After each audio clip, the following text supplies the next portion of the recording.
Уважаеми майсторе, обични братя всички, моят градеж е озаглавен. Храмове и ложи образци на космоса. И започва с писанията на изумрудения скрижал. Това, което е в голямото, е както и в малкото. Това, което е горе, е както и долу, за да се изпълни чудото на едно нещо. Различни автори, сред които Хенри Пелъм Холмс Бромуел, Хенри Бромуел и Джон Мишел, казват, че храмовете и ложите са по същество модели на космоса. Това означава, че хората, които участват в ритуалите и техните движения по време на самия ритуала, символизират движенията на небесните тела. Най-важните, за които се сещаме, са дневните и годишните движения около Слънцето, както и движенията в орбита на планетите. Този градеж разглежда накратко как тези небесни тела и техните движения се претворяват в ритуала и действията на майсторите офицери в ложата.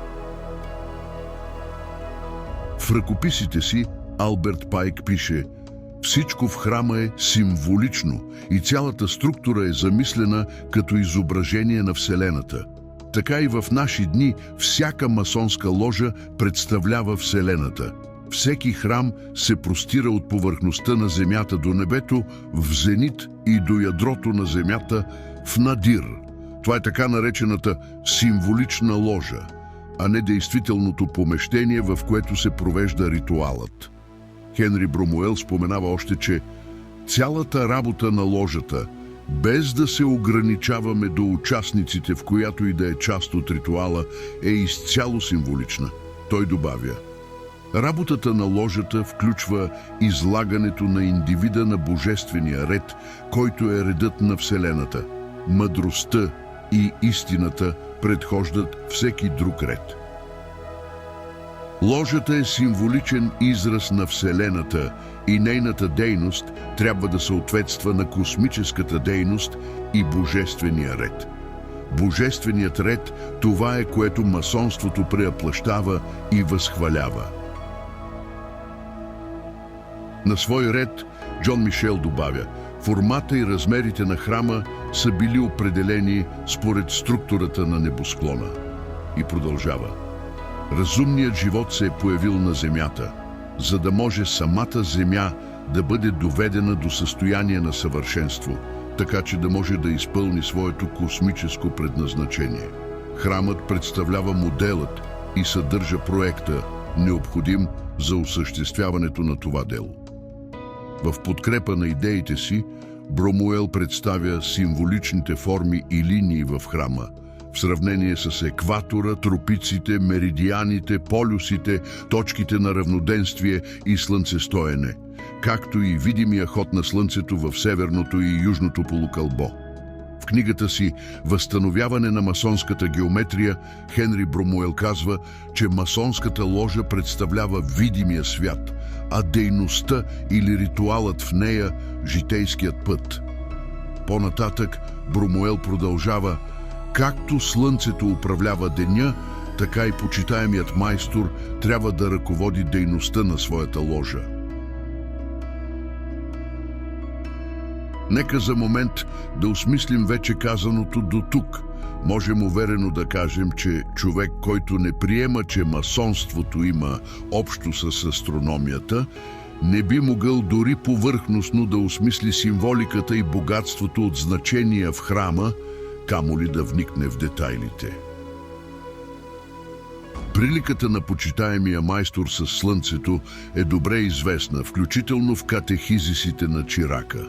По-нататък нещата стават по-сложни, защото през годините на своето развитие офицерите в ложите са имали различни задължения.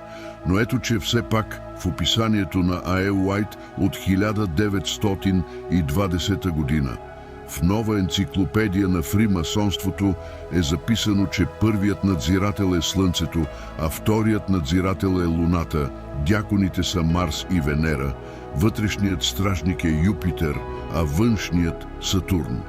В случай, че си задавате вече въпроса за майстора на ложата, майсторът на ложата е Меркурий, който определя равнината на другите планети. Същевременно същият автор подчертава, че сановниците, без да представляват Слънцето, отбелязват 3 етапа на дневния ход – изгрев, зенит и залез. По-настоящем почитаемият майстор или уважаемият майстор е на изток, първият надзирател е на запад, а вторият надзирател е на юг.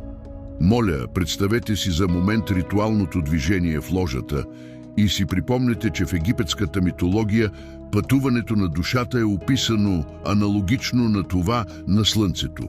Залезът на Слънцето представлявал влизането на душата в тялото, въплъщението, а пътуването на Слънцето от запад на изток, в сянката на земята, животът на душата в тялото. Изгревът на Слънцето от изток представлявал освобождаването на душата от затвора на телесното. Попладне Слънцето, т.е. душата, се завръща в своя законен дом на небето. По-късно семитските традиции възприемат тази идея, така че денят започва при залез слънце. Връщайки се към казаното от Артър Едуард Уайт, че офицерите в ритуала са на позициите на Слънцето през деня, без да представляват самото Слънце.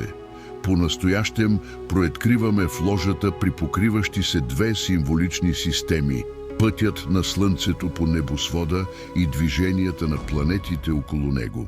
Почитаемият, уважаемият майстор представлява Слънцето на изток.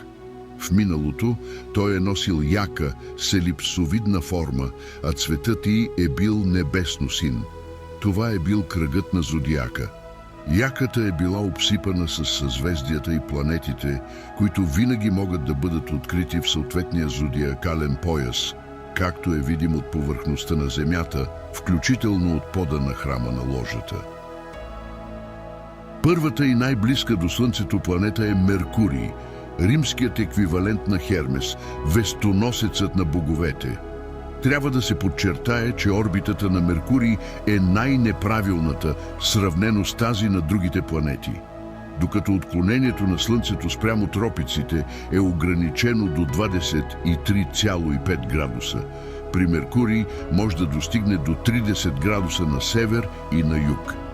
Затова 30 градуса се смятат за границата на зодиакалния пояс, областта, в която се проявяват планетите. Това е причината, поради която Меркурий се свързва с границите и ограничаването на зоната на действие. Следователно, движенията на участниците в ритуала, предназначени да изобразяват планетарните кълба, трябва да варират в границите на орбитата на Меркурий или на 30 градуса. Фигурирането на 30-градусовите точки север и юг по кръга на компаса води до очертаването на шестоъгълник в съотношение 1:6. Връщайки се към задълженията на офицерите в ложата, церемониал-майсторът е пратеникът на почитаемия майстор. Както Меркурий е вестоносецът на боговете и този, който води душата в нейното пътуване. Церемониал-майсторът е най-активният сред офицерите. Той определя границите. Той е този, който направлява пътуването на търсещия по време на странстанията. Той има най-широка зона на действие сред офицерите, изпълнявайки заповедите, идващи от изтока, до вратата на храма на запад или навсякъде другаде в ложата, където и когато е необходимо. Експертът посреща братята и търсещите в ложата. В ритуалното движение, олицетворяващо пътят на живота, експертът съответства астрологично на вратата на раждането. Луната, която е следващото по скорост небесно тяло след Меркурий, се свързва от цитирания автор с експерта, който също заедно с церемониал-майстора може да се движи в храма с търсещите или да иска думата от братята. Почитаемият майстор, майсторът на ложа, открива работния ден, първият надзирател го закрива, а вторият надзирател ръководи почивката, която представлява обедната почивка.